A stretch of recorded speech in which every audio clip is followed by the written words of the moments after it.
My name is Perry Munter, and I'm the Membership and Programs Coordinator here at the James Renwick Alliance for Craft.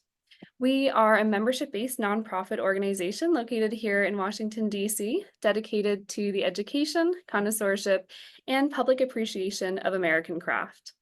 JRACraft's Coffee and Conversation series is an informal opportunity to dive into various topics in craft with experts in the field, and today you're here for our Coffee and Conversation with Mike Hatch. Michael Hatch is a maker and a scholar. He has worked with molten glass for over 35 years and has run his studio and gallery, Crucible Glassworks, in the Asheville area since 1998. He received a BA in Sociology and Anthropology from Virginia Commonwealth University, where he was first introduced to glassworking. He then received an MA in Critical Craft Studies from Warren Wilson College, which you'll hear more about today, and has since added independent researcher, curator, adjunct professor, and conference organizer, as well as many other accolades to his resume.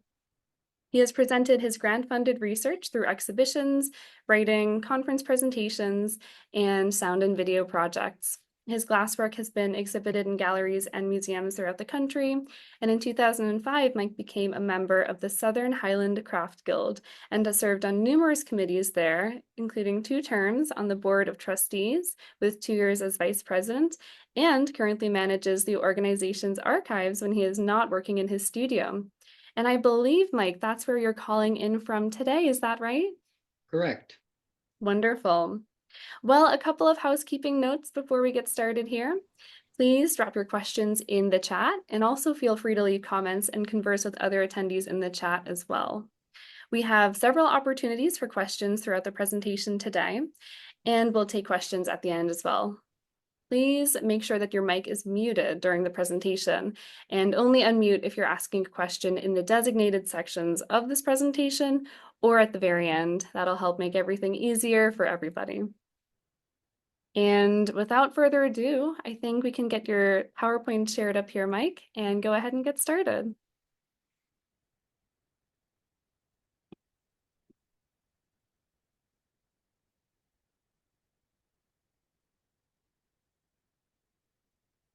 Well, hello, everybody. Thanks for coming out. Today, we're going to talk about my artistic practice, my research, the MA Craft Studies program at Warren Wilson College, my upcoming course, Appalachian Craft Then and Now with the James Renwick Alliance this summer, and a brief update on where we stand after Hurricane Helene. Why won't it switch? Okay. So when I was growing up, it seemed every time I'd go to the mall or a fair, there was someone doing lamp working with glass. And lamp working is using a torch and solid rods of glass. And these people would be making ships and pianos and little dolphins. And I was always intrigued by it. And then when the opportunity came for me to sign up for my first elective course in my sophomore year of college, I found Introduction to Glassworking and signed up immediately. And so I didn't really know much about glass. There's flame working, there's furnace working, there's casting. And so once I finally found the classroom, which was in the alley behind the president's house of the university, I discovered that this class was going to be on furnace working. And so Ken Ibsen, my instructor, was one of the pioneers of the studio glass movement. And this was back when they were first in the early 1960s trying to get glass out of the factories and into the artist studios. The movement was led by Harvey Littleton. And so the point was to not make production work, to make sculptural work and use molten glass to make art. And so in the 1980s, Ken Ibsen was probably one of the last professors at a university that still taught with this type of style. And we would get a demo once a week and 24-hour access to the studio.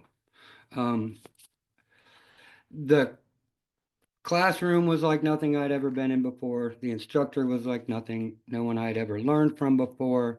And immediately I was hooked. And before I knew it, glass blowing became my permanent elective as I completed my degree in sociology and anthropology. And so I stuck around there for a bit. After graduation, I worked as a TA, studio tech, all in exchange for still being able to use the studio. And so then I moved to Santa Fe, New Mexico, and worked at Tsuki Glassworks, where I was a studio manager and resident artist. And here I learned how to kind of make a living out of blowing glass. And it was a lot of production work, but I always made time for my experiments. In 1995, I married my wife, who had come to Santa Fe with me, and we started deciding a few years later that we wanted to start our own studio and buy a house and start a family, which Santa Fe was just too expensive, and there was no way we could pull all of that off. So we moved to Asheville in 1997 because it was affordable and there was a vibrant craft and especially a vibrant glass scene. So my first studio was on Lexington Avenue. Um, I would be in this single-story brick building. To the right, I was in the two storefronts on the right. Eventually, a ceramic artist moved into the space next to me. At this point, like on this block, you can see pretty much all of these buildings are abandoned. There's two auto shops on either side of me, and at that point, downtown Asheville was a lot of vacant buildings. But there was a strong crafts movement. The buildings that were occupied were most often little mom and pop shops or owner operated places. Like the person who owns the coffee shop is making your coffee, taking your money, or cutting your hair at the hair salon. And so it was a very cool little vibe there that started to draw attention from other people. Um, Crucible Glassworks was the first glass studio in downtown Asheville, offering demos, workshops, and studio rental to other artists. So I was there for about 10 years. And as we've all know this story, right? So we went from being mostly vacant to stores starting to fill up, chain stores starting to move in, gentrification. And so my rates were going up, my lease was going up, I was supposed to pay the property tax, the insurance on the building. And so I finally decided I was going to move out in 2008. Fortunately, that was a great decision because the month after I moved out was the economic collapse of 2008. So I rode out the economic collapse with a 3-year residency at the Energy Exchange at the border of Yancey and Mitchell counties, just down the road from Penland School of Crafts. Opened in 1999, the Energy Exchange was the first glass studio in the world fueled by landfill gas. They also had ceramic studios and greenhouses which grew native plants. Perry is going to post some links in the chat here there's a little video with some of the artists and the director, and then there's a PDF document that kind of explains what was going on there at the Energy Exchange. And so then I was fortunate enough to be able to find a cheap piece of land just a few miles from my house in Weaverville, which is just about 10 minutes outside of downtown Asheville. And I worked with some friends and we designed and built a building that was really set up more for glassworking with a separate space for the gallery. And the studio has 18-foot ceilings and moves air very well through the different doors that are set up.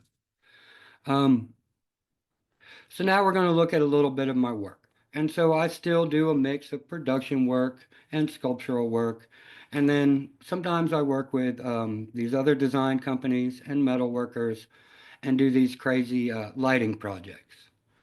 So this was a commission for a private residence in collaboration with Hutch Designs. And this chandelier was inspired by the chandeliers in the main banquet hall at the Biltmore Estate. And so there's 40 glass globes on there. And even when I'm doing production work, I really don't try and make everything the same. But for this, I needed to have 40 that were as identical as possible. So I had a friend make a wooden mold with a CNC machine, and that way we were able to get them as close as possible. So here's a little video of, of me using that mold to make one of these pieces.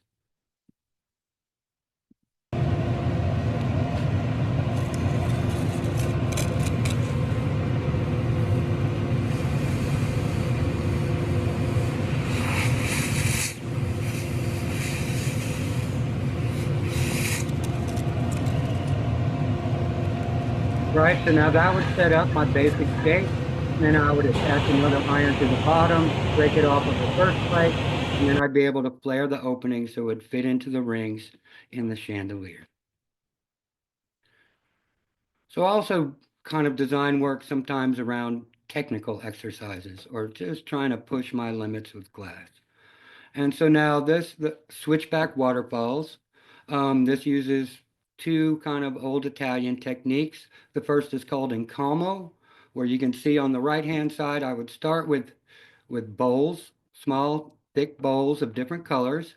I would join them together at the lip, and the piece below that would be what would happen with the horizontal banding by joining two pieces. But for the waterfalls, I wanted to have a vertical separation of colors, which means sticking them together, in this case, three different pieces together, poking a hole in the side of it. You can see the little knob on the left there of the red and white piece, and that's where the first blowpipe would have been. I'd attach a blowpipe to that hole on the top, and I'd close off that end, gather glass over it, and then start to blow it out into shape. This is one of the designs that I was like, well, how can I get the glass to do this with that curvy neck? It's a one chance shot at the end. You spend all this time setting up the color and the pattern. And when you go to pull the neck, everything, the heat, everything needs to be just right because you get one chance basically. Because every time I heat, that long neck starts wanting to fold over and make a big mess. So I also do like solid sculpting. Um, So this is a piece that I just dropped off at the Asheville Art Museum last week to be included in the new exhibition Mountain Strong, celebrating art and community after Hurricane Helene. So the wood part of the base there is made of leftover siding from my new studio. Uh, then on top of that is reclaimed fire bricks from my furnace that I had down on Lexington Avenue. And then the figures, it's hard to see, but yeah, the guys on the side all have like a little ball, and the guy in the middle has a big golden ball with his hand out reaching for more. And this is all about economics and greed and yeah, called possession. So then I also work sometimes with glass enamels, high fire glass enamels. So in this piece, the picture on the left, I would have made this in two parts. The head with the hat was one part. The body part was, the lower part was a second piece. I'd make these in clear, and then I'd paint them with glass pigments, which is a powdered glass pigment that I can mix with different mediums. And I'd paint them on and then fire it in the kiln again over 1,000 degrees. And this one probably went through 4 or 5 different firings. Now, if you look up in the image on the left, you can see there's kind of a clear window through his hat. When you look through that window on the back of his hat is this drawing of a golden monkey at a drawing board with a chalkboard behind him. And all of those are actual physics equations dealing with nuclear reactions and trajectory physics. And the whole piece is kind of about war and things that we really shouldn't be messing around with, in my opinion. And so that's why I called it monkey business. And so then also I have this little mobile unit that I built. And this was built out again out of scraps from my old furnace. It's modeled after the early glass furnaces from the studio glass movement.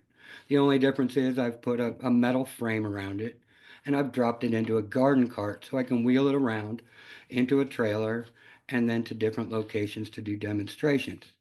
The picture on the right is from the early 90s with the VCU mobile glass crew.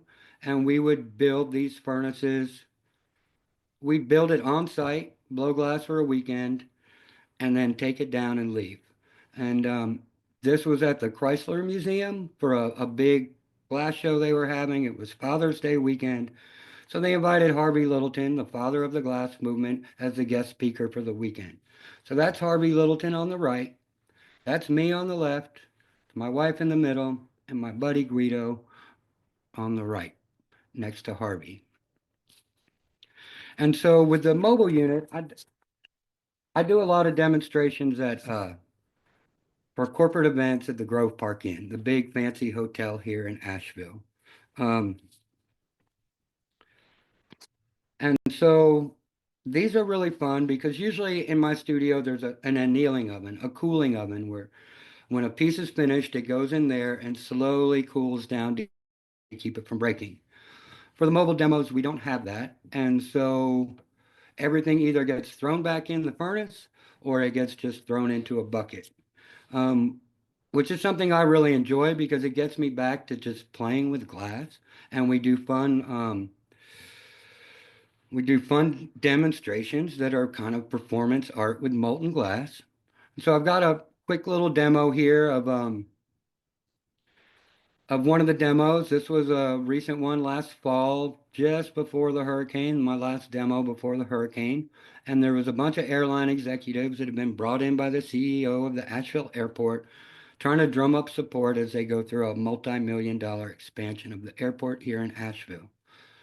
And so I decided I would make a biplane for them with a little pilot sitting on the top wing. So here's the Barnstormer demo. Goofy's Barnstorm, barn, Goofy's Barnstormer, Goofy's Barnstorm, barn, Goofy's Barnstormer, Goofy's Barnstorm, barn, Goofy's Barnstormer, Goofy's Barnstorm, barn, Goofy's Barnstormer, Goofy's Barnstorm, barn, Goofy's Barnstormer, Goofy's Barnstorm, barn, Goofy's Barnstorm. There's a cool roller coaster in the Magic Kingdom. Goofy's Barnstorm, barn, Goofy's Barnstorm. It takes you high in the air and the wind blows through your hair. Up and down, all around Wiseacre Farm. And the coolest part is when you go storming through the barn. So yeah, there's that. That's the kind of things I like to do. We make fun stuff. We make hot rods with flame shooting out of the hood and things like that. So here's one of the latest works. I probably just made this 2 weeks ago. So I've made skateboarders and snowboarders and surfers and kayakers. But in this, I wanted to really push my limits and try and start getting some of the aerial maneuvers that skateboarders do. And it was very challenging. It's the timing and heat of everything. It's fun. So this is still, again, a work in progress, and I'm looking at different ways to make more of these, doing different tricks. So any questions so far? It looks like, Mike, we have one question in the chat. What is the brand of glass pigment you use to paint on your glass? Those were Ruche enamels is what I was using for that. Mm-hmm. Yeah, thank you, Shayna. I hope that answers your question. And apparently now they have some lower fired enamels that usually didn't have great colors, but now they have some lower fired ones where I don't have to heat it up to a temperature where the glass could start to slump. I don't have any information on that right now, though. Sorry. Yeah, and one more question in the chat. Duffy is asking, where's your new studio? And I believe that's referring to Crucible Glassworks, I think. And that's, I'm yeah, up not such a new studio, but Mike, you can answer that. I'm up in the northern section of Weaverville. It's about 10 minutes. We're now with traffic 2 hours from Asheville. Well, maybe not 2 hours. It's 10, 15 minutes outside of Asheville. Nice little place. I'm right off the highway. My road turns into Main Street, but you feel like you're out in the country. And when I have the garage doors open, I'm just looking out at woods. And in the spring, the breeze blowing through smells like honeysuckle. And I Oh, feel beautiful. very fortunate to be where I'm at right now. Wonderful. Well, keep dropping those questions in the chat as Mike continues. Thanks, Mike. Okay, so glass blowing is a very physical process. And as I started getting older, I began to notice the effects on my body. And as an artist, I don't have a 401k or any type of retirement account. And so I was sitting there thinking, God, I'm going to die at the bench making tumblers and ornaments and weird sculpture stuff. And so I was starting to look at ways that I could kind of augment my income. I'll always blow glass, but I was looking for ways to start cutting out more and more of the production work. And at this point, I've been able to stop wholesaling most of the production work, but I still keep some in my gallery. So I'm also a sound artist. And I found myself looking for like these little sound bits. I was trying to find somebody saying something like, I needed a chair, so I built a chair. And I started working with the oral histories in these very archives where I'm sitting right now. And so at that point, all of these oral histories are on cassette tapes, going back from the 1960s to more recently. And so I was digitizing those into my computer. I was editing them down because most people don't want to listen to a 2-hour oral history interview. So I was breaking them up into shorter stories. I was cleaning up the audio. I was adding background music, sound effects. I was kind of like, people get paid for this. And I was like, well, no one's going to pay me for this. I was like, well, people get master's degrees in this. So I started thinking that maybe I could get a master's degree in Appalachian studies. And I started looking for different programs online. And I found this. This had just been announced 2 weeks before I started looking. All of this kind of gets into some weird stuff of timing. And so the key to this was end its low residency, right? I was running a business. I was raising a family. I couldn't do a traditional graduate program. I knew that I couldn't spend that amount of time at the school. I couldn't really leave the area. And so I ended up applying and getting accepted to this program. And it changed my life. It changed the way I think about craft. It changed the way I think about things in general. And it provided me with a tool and a background for beginning to make some side money that cuts out that production work. And so low residency in this case means at the beginning of each semester, we would meet for 2 weeks in the Asheville area. In the summers, we'd stay on campus at Warren Wilson College. And then in the winters, when the school was open, we would stay in downtown Asheville, and then we would have our classes and spend 10 to 12 hours a day at the Center for Craft, down in their kind of basement studio now, where it's a nice space. And so with this low residency, we would get rotating faculty every 2 or 3 days during the residency. And I'm talking the top people in the field would be there for 2 or 3 days. And so, yeah, it was a great program. I wish Warren Wilson hadn't have dropped it. But I think the 4 cohorts I think there were, I think are set to make a substantial impact on the field of craft studies. And so each cohort did some sort of publication. My cohort wanted to do a physical book because we thought that just seemed a little better. So here's some quotes from a review from the James Renwick Alliance Craft Quarterly, which is great to find. And I was like, oh, maybe I can find a review. And I was like, oh, that's a perfect one. So, not surprisingly, Warren Wilson students' projects go far beyond academic papers. Their presence in the field takes the form of embracing new media and podcasts to curating shows with established institutions and new venues. It says we are poised to expand the field as makers, curators, oral historians, and more. And so I think Perry's going to drop a link in there where you can read the review.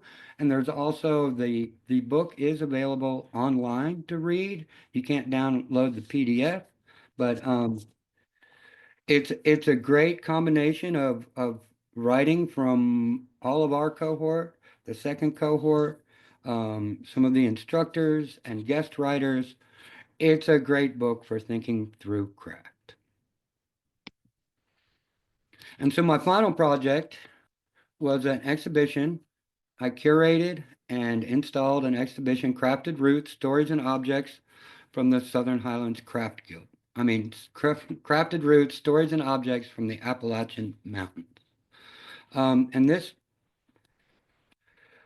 so this exhibition was based on those oral histories that I had edited and the things that I had done with that, right? That they were projected into the room through 4 different speakers, where the voices would move throughout the room.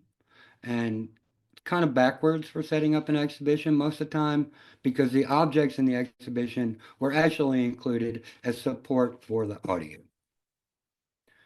So here's a view of the space from like a long view. And where am I? All right. And so, right, sometimes in some of these pictures, you might see a little speaker hidden away. But so I set this up kind of thinking about, we had in the crafts revival, we had the missionaries and cultural workers who came down and kind of started this crafts revival beginning in the late 1800s. And then also in these oral histories, we have some of the early craft artists and contemporary craft artists, or more traditional craft artists, talking about their work. And so those were the voices that were moving around the room. Right? And so I set up one corner is the parlor, which represents the missionaries and cultural workers and people who came down to try and help save the Appalachians from their despair, which in fact they were happy with how they were living and really didn't want to be part of the cash economy. But as things grew, they were happy to make a little money making craft. So then in the other corner, we have the cabin, right? And these wood carvings, cases of wood carvings, all depict different aspects of mountain life. I've got rough sawn cedar from Swannanoa mounted on the walls. There's a wood stove in the corner. You can see one of the stereos under there. And then there's some books in here too that kind of challenge the dominant narrative of the crafts revival. So then there's like a little cubby area that I included different books from the archives, and the Southern Highlands Craft Guild collection. All the objects are from the Southern Highland Craft Guild collection. And so here we have notebooks that include fiber samples, weaving drafts, and you can see the sign here. You probably can't read all of it, and it says the gift coverlet. And so this image on the right was from a reproduction of a quilt that was made of a coverlet that was made in probably the 1850s. But we'll get back to that later in the presentation, and because that was a vital key to the creation of the crafts revival. And so here we have on the right is a stitched piece that celebrates the first craft fair, the first Southern Highland Craft Guild craft fair in 1948. And you can see there's a little glass blower. There's a blacksmith, there's people dyeing, there's people playing music and dancing. It's a fabulous piece. And then right next to that is 2 chairs with a cobbler's bench that has baskets that I had partially made and left out with an invitation for visitors to sit and try and weave these simple baskets. So the whole time, right across from there, as you're trying to make just a simple weave on a basket, this is what's right across from you. And you're staring at these beautiful baskets. Many of these were historic Cherokee baskets. And there's also many other unique historical baskets from the Southern Highlands Craft Guild collection. And so what's interesting about this is we're kind of coming full circle, right? This was my final project that I did to graduate. So I started the program with these oral history sound projects. Then I used those in my final project. And then now here I am in the archives of the Southern Highland Craft Guild that I'm in charge of. So it's kind of a really cool circle that I was a part of because of some weird sound experiment. You never know where life's going to take you. Any questions about that? Yeah, Mike, we have a couple questions here. And feel free to keep them coming in the chat if anyone has a question. So you talked a lot about oral histories. What first drew you to work with oral histories? Was that something that was prior to the critical craft studies program? Or was that largely around the same time? And you talked about the serendipitous timing there, but what first drew you to work with these oral histories? Honestly, like I said, I was looking for little sound bites, to use as samples in sound projects. I was not looking for big, long stories. I was looking for, like I said, someone saying, I needed a chair, so I made one. Or I needed a quilt, it was cold, so I made one. Um, I was looking for weird little sound bites like that. And, like I said, at that point, they've all been digitized now, but they're on cassette tapes. They just have someone's name and a date. And I don't know what's on any of them. Until I digitize it, and then I'm listening to them. And I just got captivated by the stories. And the whole project shifted to where I began editing these down into like 2 to 5 minute digestible kind of sound bites that I thought somebody could use. And then now I just oral histories are a big part of my methodology for research. Um, I'd rather hear someone talking about themselves than hear someone else talking about them, referencing other people who had talked about them and the people before them who had talked about them. I mean, there's a balance in all of that, but I find that the primary source is really a great thing to add into any research. Absolutely, thank you. Yeah, and one more question. Is there a particular time period of oral histories that you're most interested in working with or that you have like most access to, like time periods that are best documented in oral histories? Um, so the Guild oral histories, those tapes, maybe the first ones were recorded in the 1960s. But this was with people who had come here in the 1920s, right? And had been at the beginning of John C. Campbell, who had been at Penland, who had been at these craft schools, and craftspeople who were around during that time. I mean, we have a great quote in there from Doris Reese. I wish I didn't put the picture up of her, but like I said earlier, that these cultural workers were coming down here to save the Appalachian people from their despair and misery, and they were actually really happy living outside of the cash economy.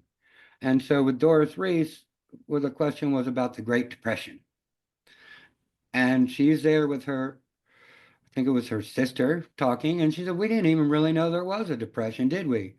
Like, because we knew how to grow our own food. We knew how to make everything we needed. And the people in the city didn't know how to do any of that, so they were hurt more than we were. And so yeah, that time period for that research project was kind of like that. And then I look on YouTube. I find current oral histories or interviews with people that I use in current projects that maybe deal with Black history in the region and things that aren't in a lot of this earlier documentation in the dominant narrative of Appalachia. And so, yeah, I kind of, whatever I'm working on at the time, I try and find oral histories or interviews that they can help explain some of that. Yeah, and I think that's a great segue into your next section here. Thanks, Mike. All right. And so, and these are some of the, and a lot of this we'll get into deeper in the course this summer, right? I'm trying to fit 9 hours worth of content into a 40-minute or so presentation. And so, yeah, so we're going to breeze through some stuff here very quickly, but you're welcome to ask questions when the chance comes. So, first of all, what is Appalachia, right? Appalachia actually goes from northern Alabama all the way up to the northern tip of Nova Scotia. And so the idea that there's a homogeneous type of people that are Appalachians is completely absurd. And so even down here in this bottom part, now scholars were, broken it into different regions. We're what they call Southern Appalachia, or people now call the Mountain South. And even within that subcategory, the coal fields of Kentucky are completely different than the life here in Western North Carolina.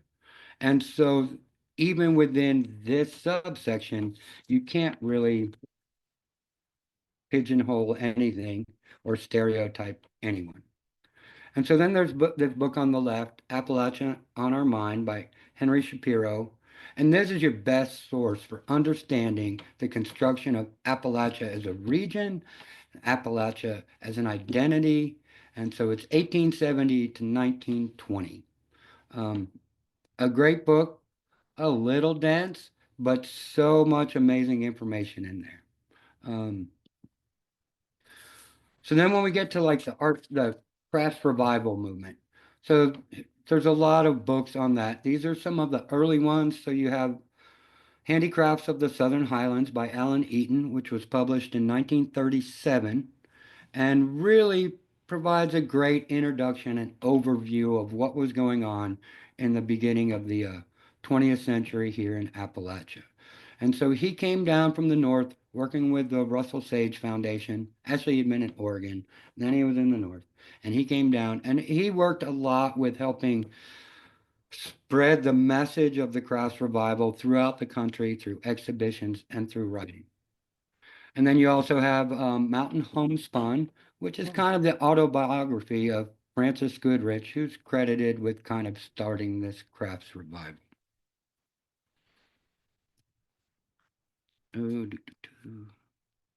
And so in my upcoming course, we'll like talk a lot more about these and other books and other histories of the people involved in the craft schools such as Penland, John C. Campbell Folk School, Berea College, and Aramont, who were all like the early founders of the Southern Highlands Craft Guild and all part of the crafts revival. And so then we'll also look at some critical assessment of the crafts revival.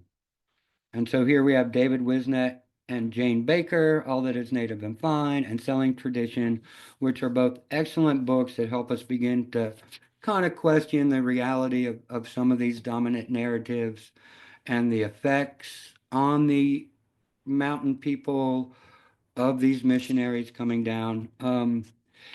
You want to challenge that narrative a little bit. These are great books to read. Very well researched. I don't always agree with their conclusions, but there's a lot of great information in there that will make you think. So in the course, we'll also talk about who's not included, right? And so here's just a couple book covers on that. Blacks in Appalachia really kind of gives us a history of Black history of Appalachia. And there's this common misconception that, oh, there was no Black people here. I've heard people say it. God, I've even said it before a long time ago. But so this kind of gives you some information on that. And then digging into Black crafts history in Appalachia becomes even harder because you're looking at a marginalized community in a marginalized region. And then you're looking at this super specific thing of crafts, right? They're just trying to make their history known. And I'm like, yeah, but what were they making? And so then there's other places we can find that. A great resource would be the Black Craftspeople Digital Archives, which is available online. And so then also last year, I organized the first craft making and thinking conference here at the Folk Arts Center in Asheville. And it was 3 days, each day packed full, a little too packed. It was a little crazy, but it worked. And this year it'll be only 2 days, a few less presenters. But so here, day one, we're starting with some Southern Highland Craft Guild history, Appalachian history. We've got people talking about some of the organizations like the Churchill Weavers. We've got demonstrators talking about cotton and flax and broom making. And then we start getting into foodways in the afternoon, and we get craft age, cave age cheeses. Then the end of the day got really cool. So then I had a former student from Warren Wilson, and she gave a whole presentation on the archives as colonized spaces and ways to kind of address how archives operate, and a, a great presentation. So I think Perry's posting a link. All of these are available. The videos of all of these presentations are available on the Craft Guild YouTube page. So you just have to go to that page and either search the name or the title of the presentation. Then we had Lauren May talking about inclusive narratives at the Vance birthplace, which, Zebulon Vance was well, yeah, he was a bigoted redneck that was our governor and things like that. And they built his birthplace.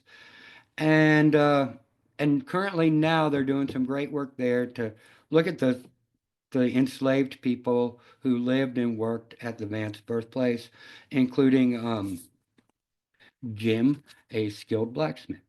But all we know is his name is Jim. Um, and so then we had Kelly Jolly, Black Adult Doll Collectors. We play for real. Sounds a little odd, but I'll show you in a minute. It was great.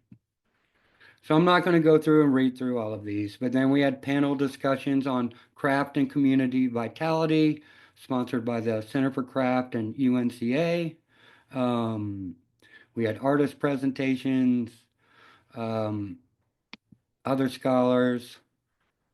Sunday, we had emerging artist, short form presentations, basically a Pechakucha format, building wooden flutes, the building a bamboo bicycle frame. Even if you're not into bicycles, that is a great video to watch.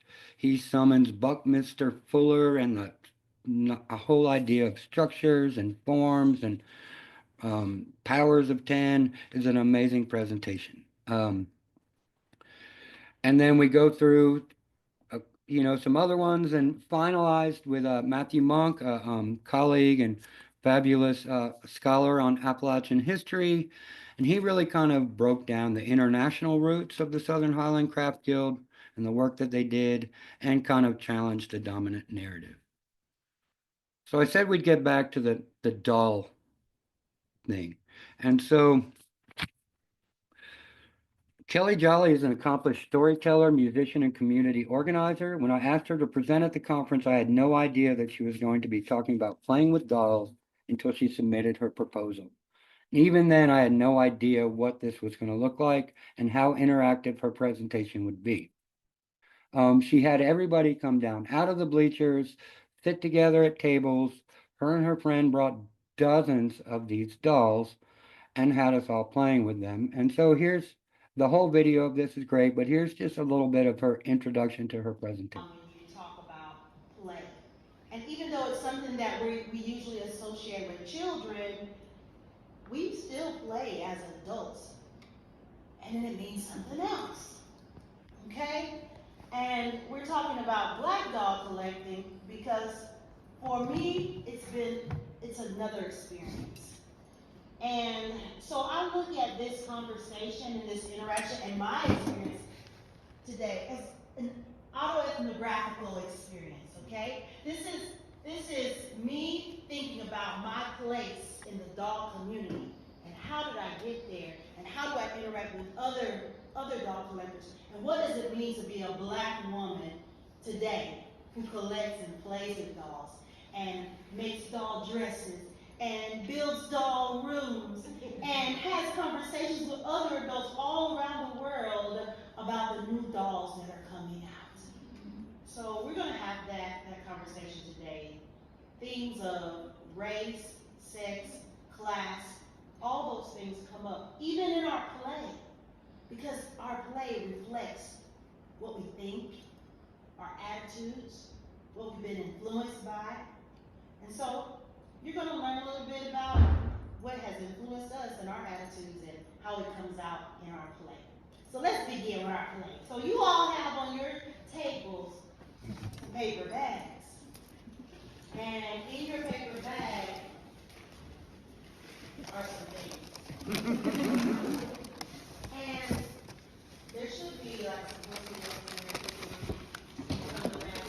notes. I want everybody to get some post-it notes. I want everybody to have something to write with. And I want you all to look at the doll that came out of your paper bag. Write down what the image of that doll and that package and all the marketing and imagery and everything that's on it. What comes to mind when you look at that doll? All right. And so I do have a slide in here for questions, but time's getting a little tight. So we're probably going to hold questions till the end and just get through a few more things here.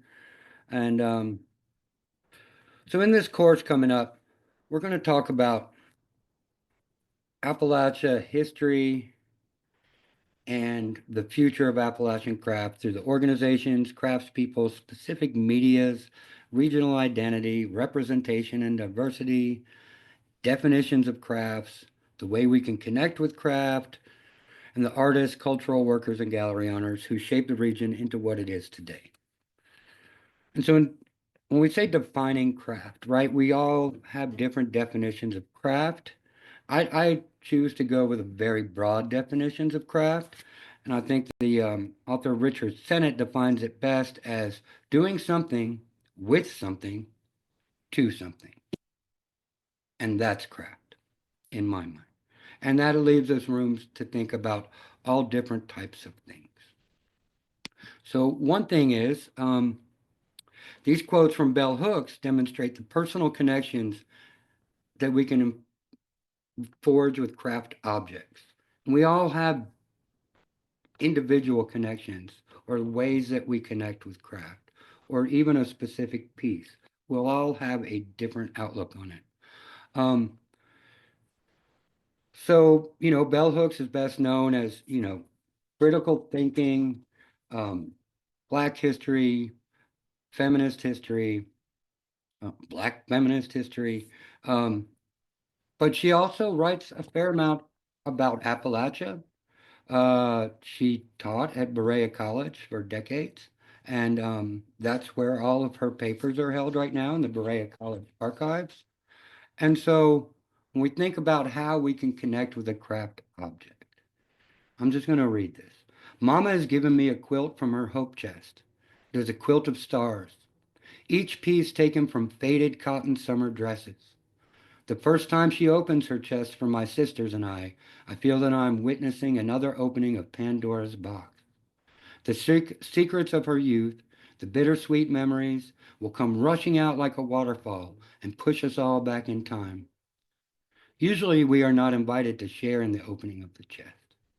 Even though we stand near her watching, she acts as if we are not there.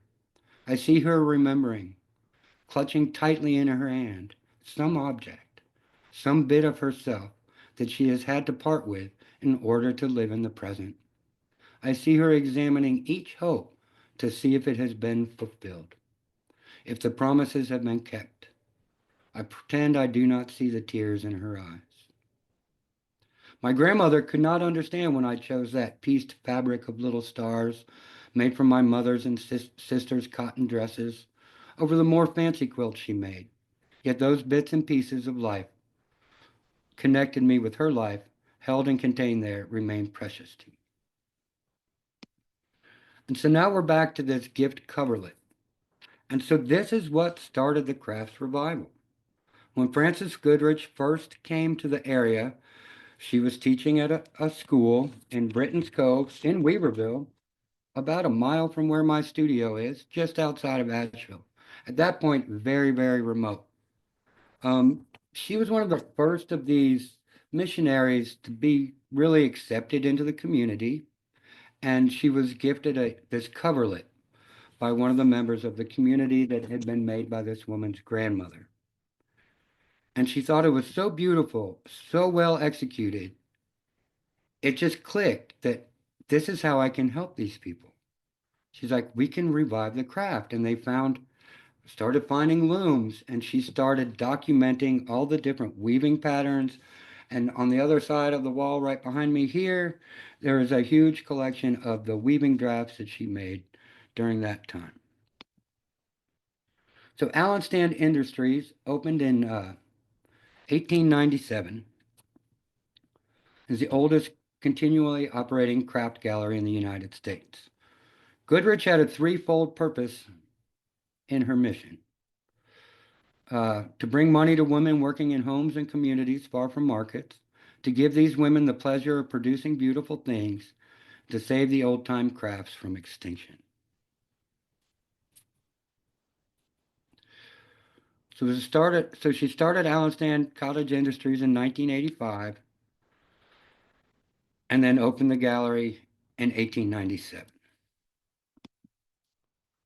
Currently, the Allen Stand Craft Shop inside of the Folk Art Center, just outside my door here. And here's a view from the front in the lobby. And here's a view from upstairs, where it is a very open building. So these wooden doors you see on the top left, I'm behind the one right there in the corner, talking to you right now.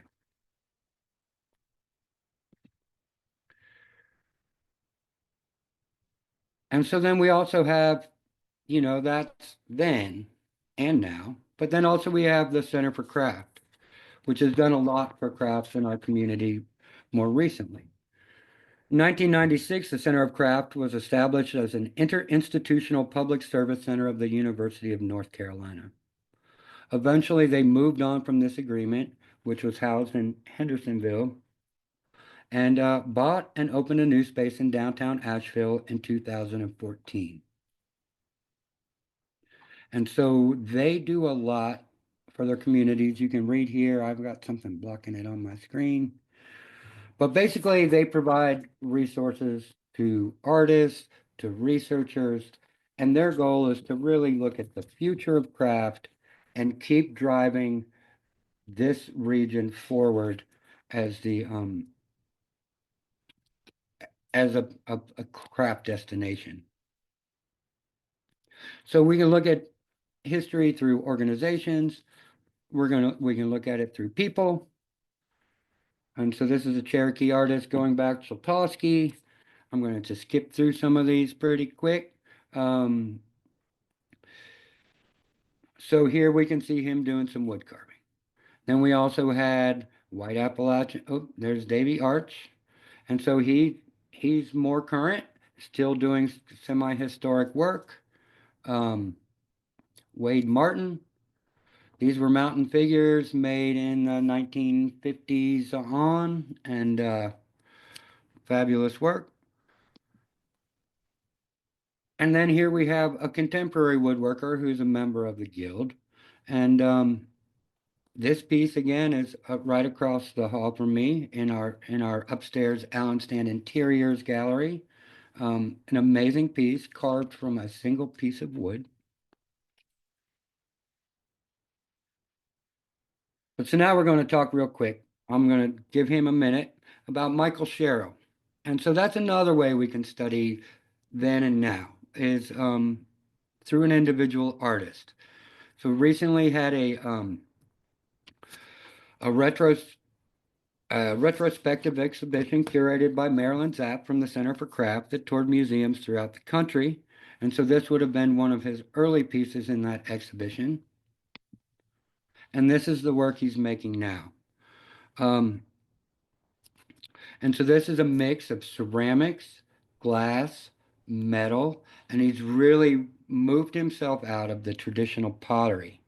And so we're hoping to have Michael Sherrill join us during my course this summer for a live interview and maybe a presentation on his work. And so everybody wants to know about Helene.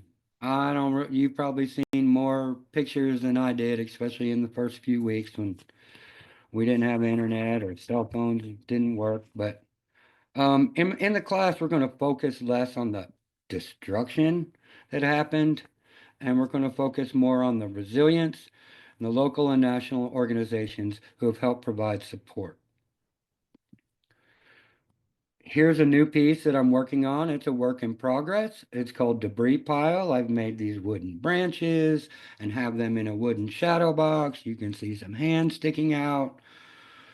Just over the weekend on Saturday, I made some little mud splattered glass uh, instruments. So we're adding little banjos and guitars and violins for that. And yeah. And so basically, we're just trying to hang in there. And 4 months out, things are still really weird. You can drive down the road and everything can look normal, and you drive around a corner and it looks like a war zone. There's a link to a Facebook video um, that was just from January 30th that I think Perry's posting. And it's pretty hard to see. They just opened up one of the roads into Swananoa. And you can see we still have a long ways to go before we are completely rebuilt. I wrote a little song about it about 3 weeks in, that kind of what was going on in those first 3 weeks. I'm not sure if we have time for that, but so yeah, any questions? Thanks, Mike. And maybe we can play that at the end. I know we're just about at time here, so I can see some folks might have to hop off. But if you have any questions, feel free to unmute yourself and ask Mike, or keep those coming in the chat. We had one question from Janice Rotner. Thanks, Janice, specifically asking if you know about how the Craft Center is doing downtown. So I think she's asking about the Center for Craft. They're doing great. They provided, they've had a couple series of grants. First was immediate support for artists, and we appreciate that they made a very simple application since we had limited access to the internet. And then they moved on to support for organizations, and they're currently doing a Craft Futures Fund cohort, which they're going to announce the recipients of, I think, this month. And so that will include 30 artists from the region, and we'll be together for, I think they'll be together for 6 months, and meeting it once or twice a month, and it's a way to brainstorm and regroup and really build our community. So Center for Craft is doing really well from what I can. Wonderful. And I think I actually perhaps see Stephanie Moore still with us in this meeting. So thank you, Stephanie. As Jennifer said in the chat, we are very excited to be honoring the Center for Craft this spring at JRACraft Spring Craft Weekend.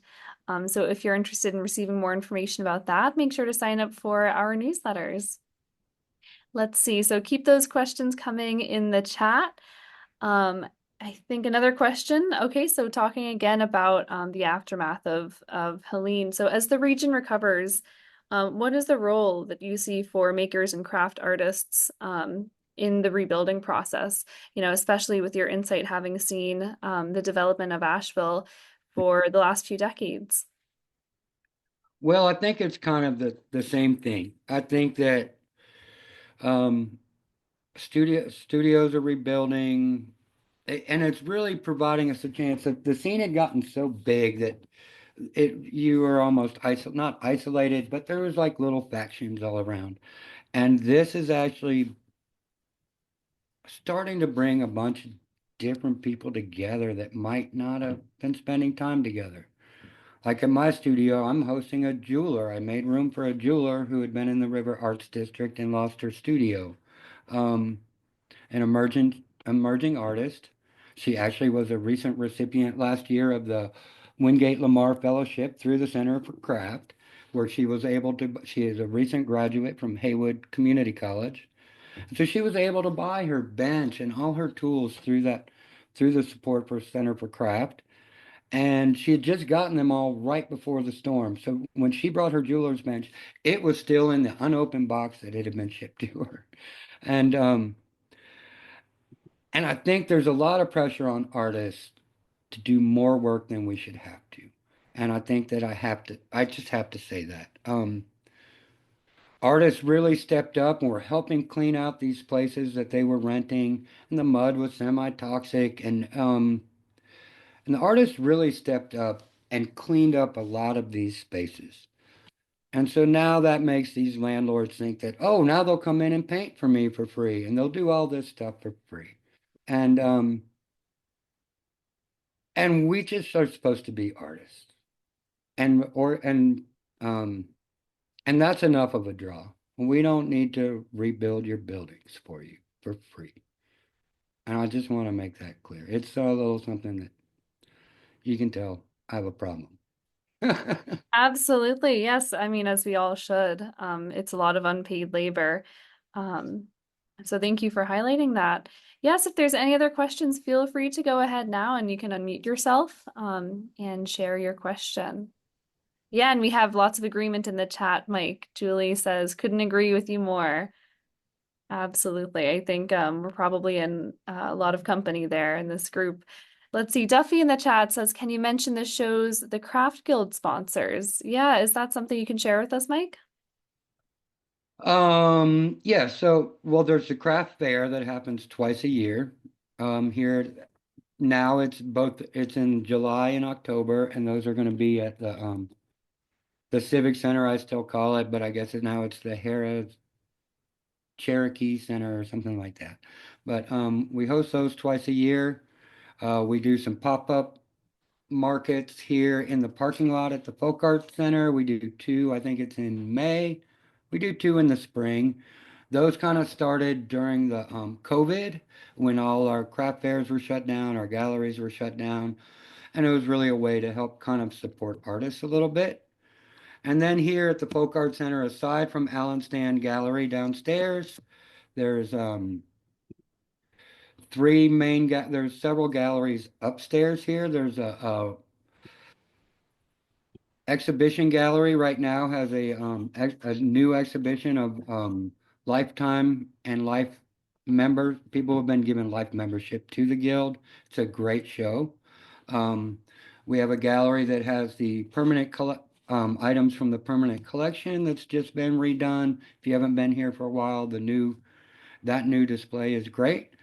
And then there's another smaller place, the Focus Gallery, which will have 3 to 4 different members. And again, those shows will rotate. Um, yeah, so that's Well, shows, thank you.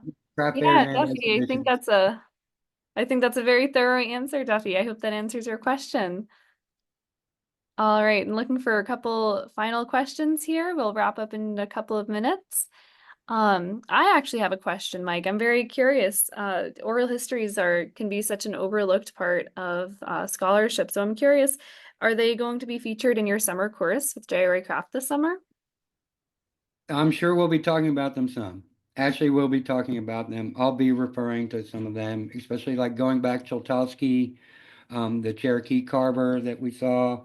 Have a great interview with him in here where he talks about growing up in the Qualla Boundary in the early 1900s and describing a scene that's completely different than what you'd see now of no roads, no work, like until like the train started coming and basically still living very traditional lifestyle in the early 1900s. Right? And Mhm. that's kind of the image we all have though, of that's the way everybody lived in Appalachia. But at that same time, nine, 1910 or so, or I'm not sure, but around that same time, right, that Center for Craft building in the middle of a city, they were making auto parts. That's what that building initially was did. Um, and so aside from these rural areas, you have a lot of urban areas throughout. Knoxville, Tennessee, right? We think, oh, they're all dumb hillbillies and they live in tents or shacks. You know, the University of Tennessee was opened in the 1800s. And so, you know, that's where in the course we'll start looking at a lot of these things a little deeper of um of the dominant narrative and ways to challenge it. Wonderful. Thank you so much. That's a great answer. And if you have any final questions for Mike, I sent in the chat a little bit up. You'll have to scroll just a little bit. A couple of different ways you can stay in touch with him. You can follow Mike on Instagram, on Facebook, keep up with him on his website as well. And I think we can wrap it up right about there since we're a couple minutes over here, but I so appreciate everybody joining us today and staying a couple minutes later. If you're interested in living in the DC area, we also have some events coming up this spring. In February, at the end of February, and in March, we'll have our next public event in our Distinguished Artist Series with wood artist Ted Lott, and I'll drop a link in the chat to register for that. Otherwise, if you have any questions, like I said, you can reach out to Mike at the contact info that I shared above, or you can always reach out to JRACraft at admin@jra.org.